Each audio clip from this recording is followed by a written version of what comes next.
So, ginisa ko na yung lamesin. Then, next is yung marinated na chicken breast and ano to? Atay ng manok.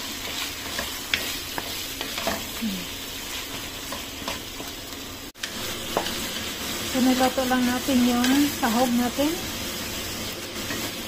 Masarap to kasi marami ang sahog. Okay na to. Lagyan natin ng tubig.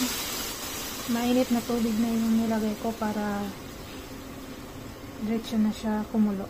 Sunod natin yung gulay. Next in line, kunin na natin yung gulay.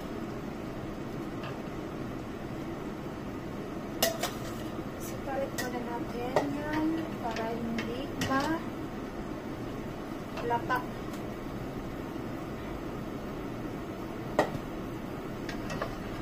Sama malata sa poon.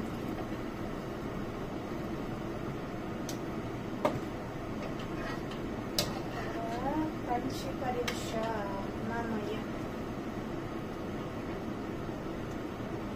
Pagawin muna natin yan.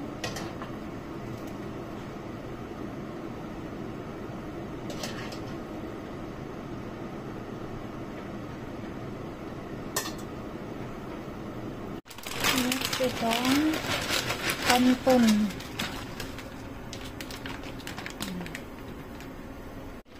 Kanton, lutuin muna natin toast. Saka natin ilagay yung ating bihon. Okay, next na natin yung bihon, guys. Malapit na to sa katotohanan.